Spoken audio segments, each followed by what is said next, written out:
Ayan, so good morning everyone. So let's begin our part 2 of the equation of the circle. So halimbawa, identify the center and the radius of the circle with the given equation of each item.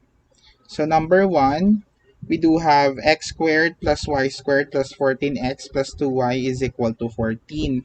So normally, para makuha natin yung center niya, at yung radius, gagawin natin siyang, itatransform natin from general form to standard form. However, on this video, we'll do have a different way or approach to get that center and radius. So, i-recall lang natin yung general form of the equation ng circle, which is x squared plus y squared plus 2gx plus 2fy plus c. Ang kailangan nyo lang tandaan dito, guys, kailangan yung constant or yung numerical coefficient ng x squared nyo at y squared laging 1. Okay? At the same time, kailangan mapalabas nyo yung constant na 2. Whatever means necessary. And kailangan yung c natin nandoon sa left side ng equation where center is at negative g, negative f, and the radius, ito yung ating formula. So let's begin. So meron tayong x squared plus y squared plus 14x plus 2y is equal to 14. Now, wala tayong problema dito kasi constant na yung 1, 1 dyan. Now, dito na lang. Paano natin makapalabas yung 2 dito sa 14 at yung 2 dito sa 2? So, ang gawin lang natin, i-divide natin. 14 divided by 2, 7. So, 2 times 7. So, napalabas na natin yung constant na 2. Dito naman, 2 divided by 2, 1. So, may 1 dito. Tapos, ito na yung constant na 2. Now, ano tong 7 at 1? That would serve your HK or your center. So, labas nyo lang. 7, yung G mo ay 7, yung F mo ay 1, tapos yung C mo, ilipat natin dito yung 14 sa kabila, that would be negative 14. Or apply nyo yung addition property of equality. Now, the center is at negative G, negative F. So, gawin nyo lang negative 7, negative 1. So, yun na yung ating center. Now, yung radius, apply nyo lang din. G, 7 squared, f squared 1 squared minus the quantity of negative 14. Now, that would be the square root of 49 plus 1. Negative times negative, positive, so plus 14. So, this would be, ayan. So, this would be the square root of 49 plus 1, 50, plus 14, 64. Since ang ating radius ay undirected, so kukunin lang natin yung positive. So, that would be 8. Ayan na po yung ating radius. Okay? So, that's how we get the center and the radius. Okay, if you have questions, just comment down below. Don't forget that. Let's have number 2. X squared plus y squared plus 18x plus 16y is equal to 24. The same with this. Wala na tayong problema dito. Right? Ang problema na lang natin, mapalabas natin yung constant na 2. O, anong gagawin natin? So, 18 divided by 2, that would be 9. So, 2 times 9, 80. Napalabas natin yung constant na 2 at yung ating h. Now, 16y. So, napalabas natin yung ating constant na 2 tapos yung 8 natin na, ano to? K. Tapos, by following the addition property of equality, okay, adding both sides by the additive inverse ng 24, which is plus negative 24. So, naging minus 24 siya. Or, transposition method, kung yung pinakamadaling term. Now, ano yung ating G? That would be 9. F, 8. And C is negative 24. Now, ang ating center ay, again, yung negative g. So, that would be negative 9 or minus 9, then negative f, which is minus 8. And the radius are, again, apply. So, the square root of 9 squared plus 8 squared minus negative 24. So, that would be 81, okay, plus 64. My negative times negative, positive, so plus 24. So, ano yan? 81 plus 64 plus 24, that would be 169. Now, ano ba square ng 169? E di 13. Okay? Ay, wait lang. Lobat na. So, ayan na. Ayan ang ating center and radius. Okay? So, don't forget that. Now, let's have number 3. So, number 3, 16x squared plus 16y squared plus 96x minus 40y is equal to 315. Now, ang gagawin natin dito, since sabi ko, di ba, for us to apply, okay, or even ta-transform natin ito sa standard form, kailangan yung constant natin dito ay 1. Ayan, maging ganyan. So, ang gagawin natin? So, divide both sides by 16. So, that would be, pag divide both sides natin to by 16, yan.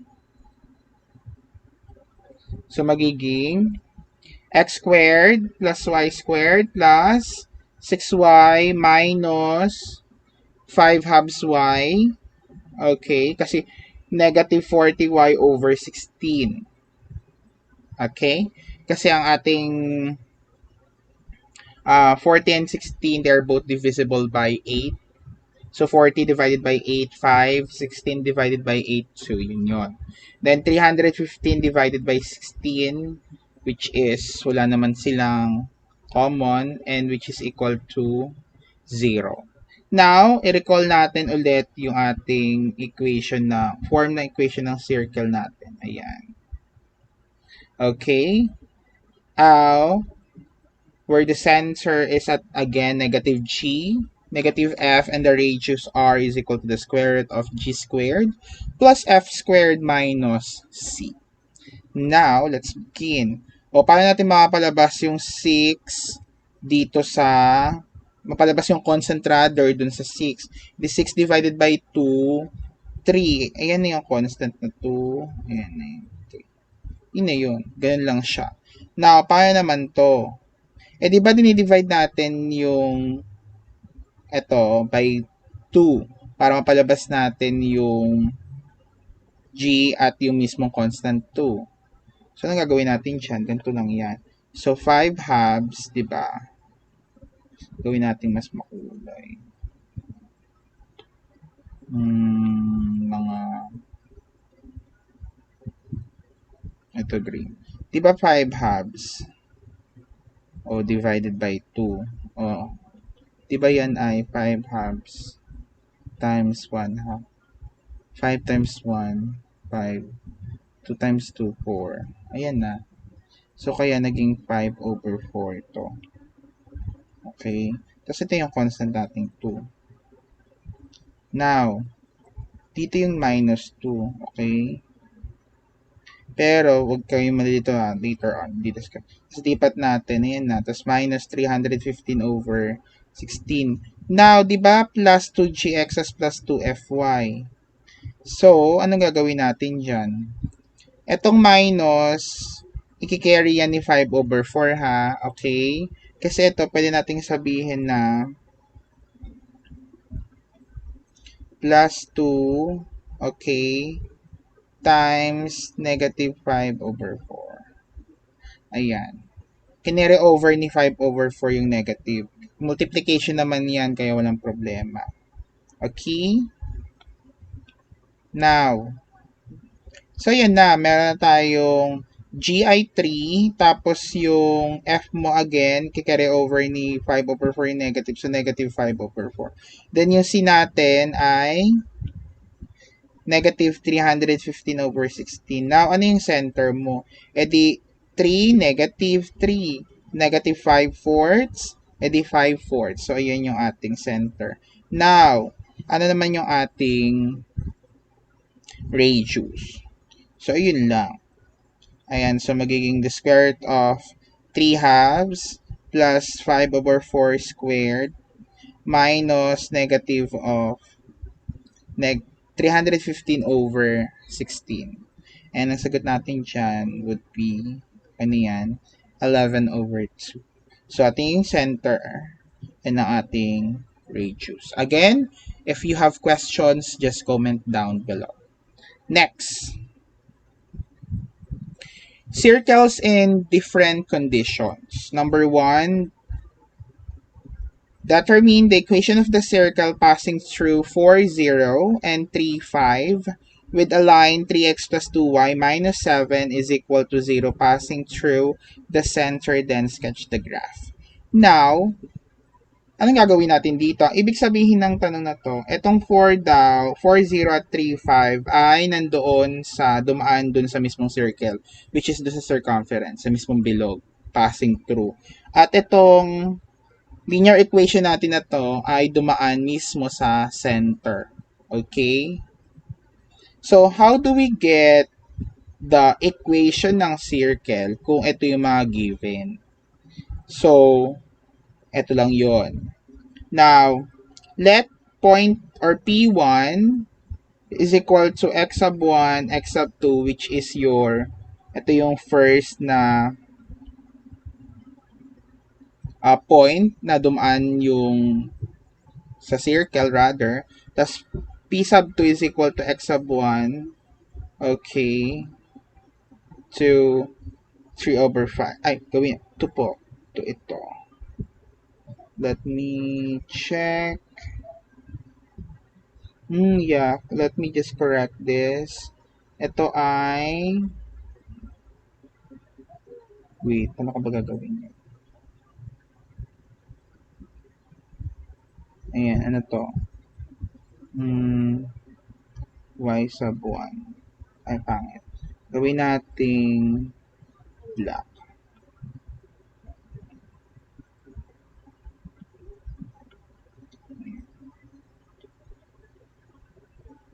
Y sub 1. Tapos ito.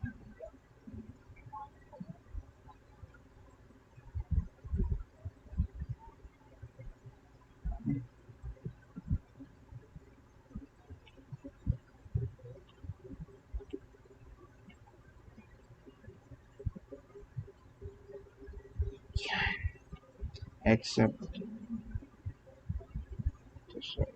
Ayan. O, tama na yan. X sub 1, Y sub 1, then X sub 2, Y sub 2. Yan, tas 3, 5. Now, ang R1 nyo, yun yung radius of the circle from center to point 1. And R2, radius of the circle from center to point 2. Eh, di ba alam natin doon sa definition ng circle na lahat na distance from a center to any point on the circle, okay, they are equidistant, which means parehas na sila. So, ano ibig sabihin pag parehas? Pwede nating equate, okay, yung R1 sa R2. Now, using the distance formula, so, diyan ko nakuha yon. So, magiging, ito yung, di ba ang distance formula natin, ay yung equation na, distance formula, or para maging specific na yung mismo equation ng circle. Ano ba equation ng circle? Diba standard equation, that would be R is equal to the square root of x minus h squared plus 1 minus. Yan. So, ayun yun. Okay? So, binago ko lang siya ng x sub 1, y sub 1, tapos ito x sub 2, y sub 2. Para mas maging specific or particular tayo. So, magiging x sub 1 minus, so, paano natin natanggal to? Okay. So, ang ginawa lang natin dyan, in-square natin both sides. Pwede natin yun para matanggal na natin yung radical. I mean yung radical sign. So, cancel, cancel, cancel, cancel. Okay? So, we do have now the quantity of x sub 1 minus h squared plus the quantity of y sub 1 minus k squared is equal to the quantity of x sub 2 minus h squared plus the quantity of y sub 2 minus k squared.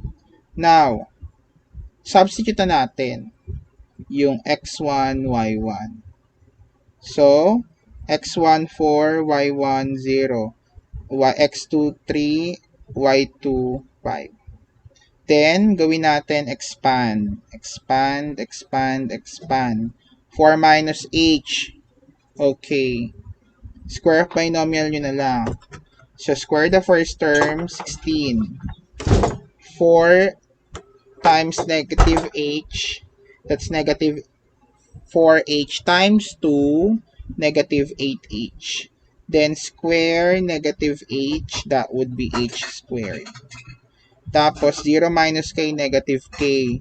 O, quantity of negative k squared, that would be positive k squared, is equal to square of binomial, again, 9, square of 3, 9, 3 times negative h, negative 3h times 2, negative 6h.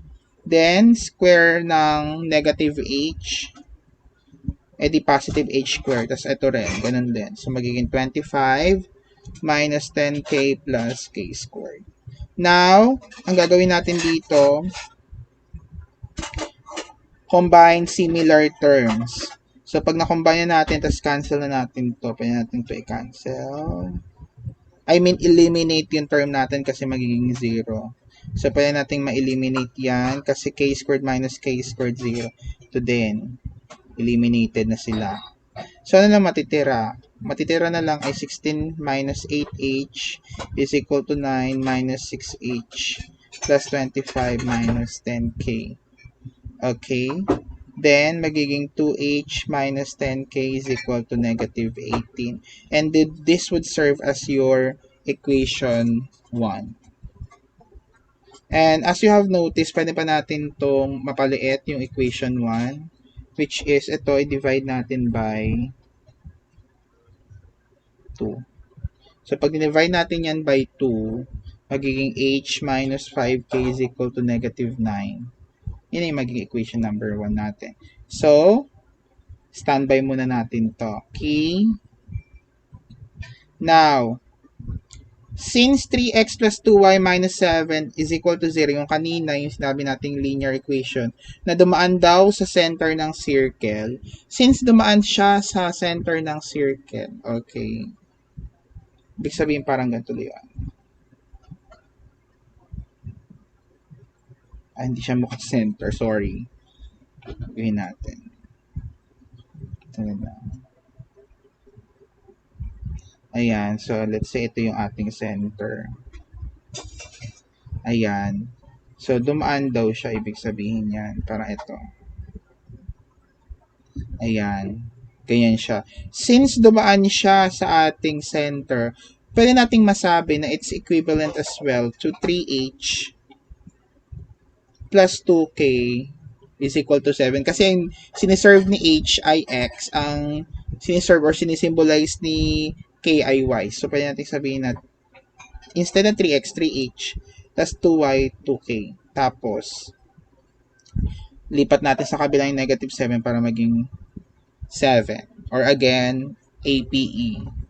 Now, ito yung ating magiging second equation. Yan.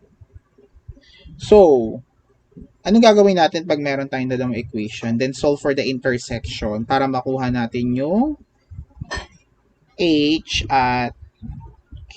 Ayan. Para makuha natin yan.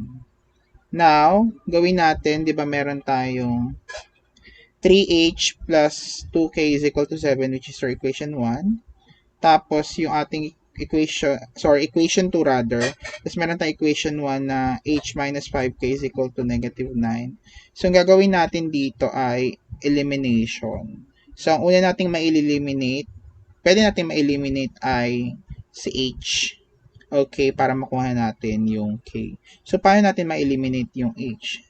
So, nakita nyo, 3H to. Ito H. So, kunin lang natin yung kailangan maging additive inverse niya. So, that would be negative 3. Yung multiply natin para maging additive inverse at ma-eliminate. So, multiply both side by negative 3.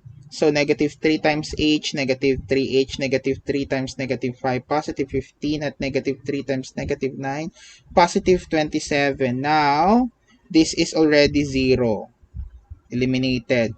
2k plus 15k, 17k, 7 plus 24, 34. So, ang ating k ay 2. So, now, since meron na tayong k, ang gagawin na lang natin dito is to get your h. So, how do we get your h? So, just simply, substitute na lang natin yung nakuha nating value ni k, which is 2 dito sa equation 1. So, h minus 5k is equal to negative 9. So, h minus 5 times quantity 2 is equal to negative 9. So, magiging h minus 10 is equal to negative 9. Then, negative 9, or pwede nating sabihin, excuse me. Ayan, so magiging positive 10 na siya, di ba? So, 10 minus 9, ang ating h ay 1. So, since meron kayong h na 1, meron kayong k na 2, your center now is at 1, 2. Gets? So, yan ating center.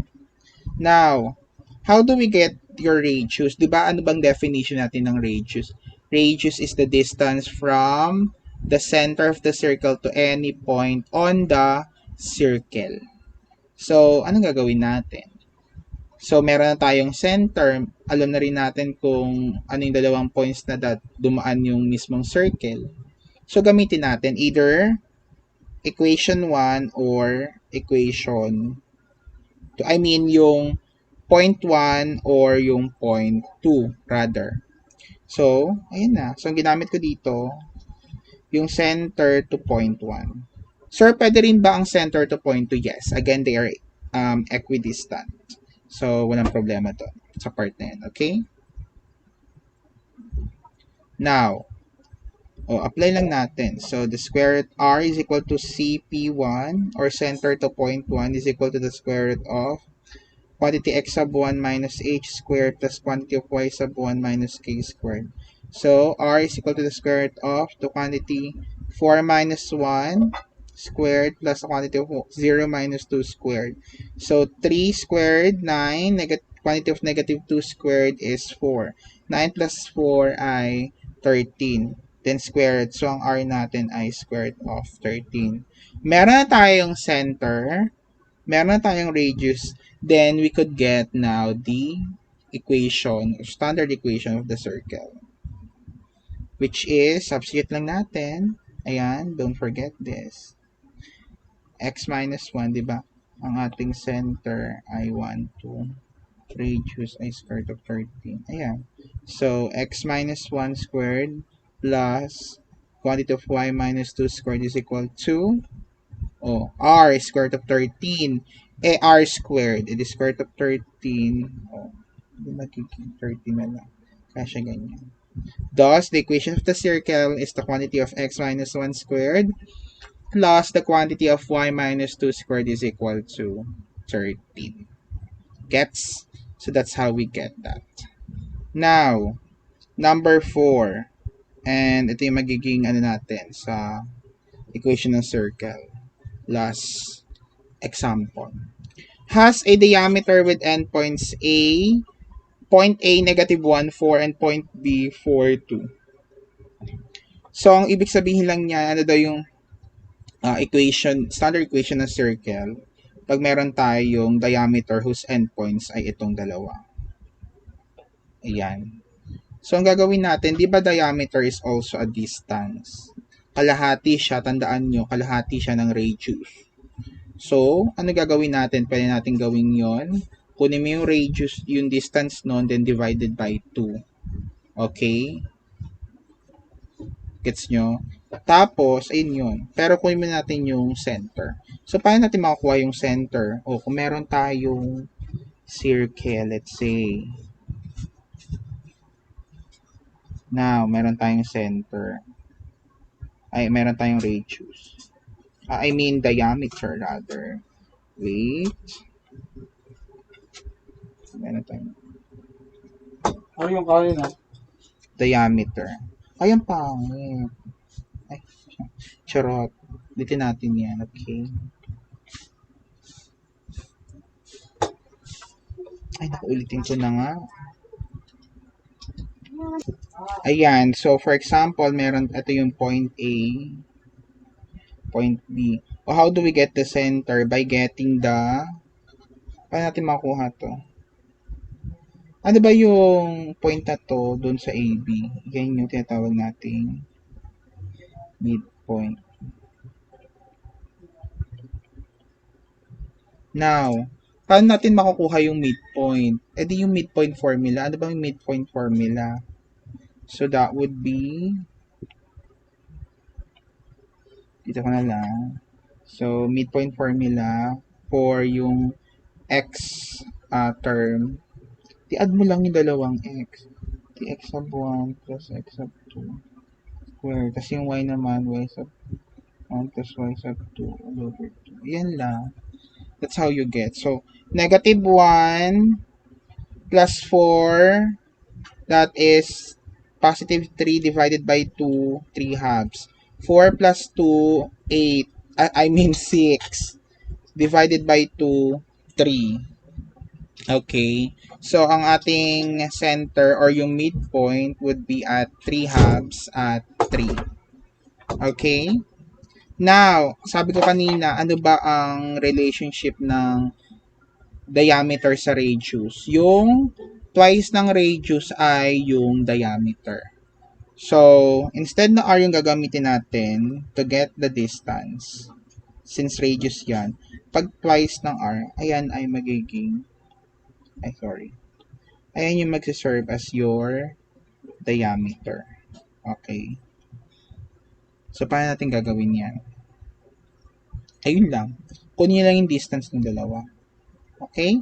So, 4 minus negative 1, which is 4 plus 1 squared.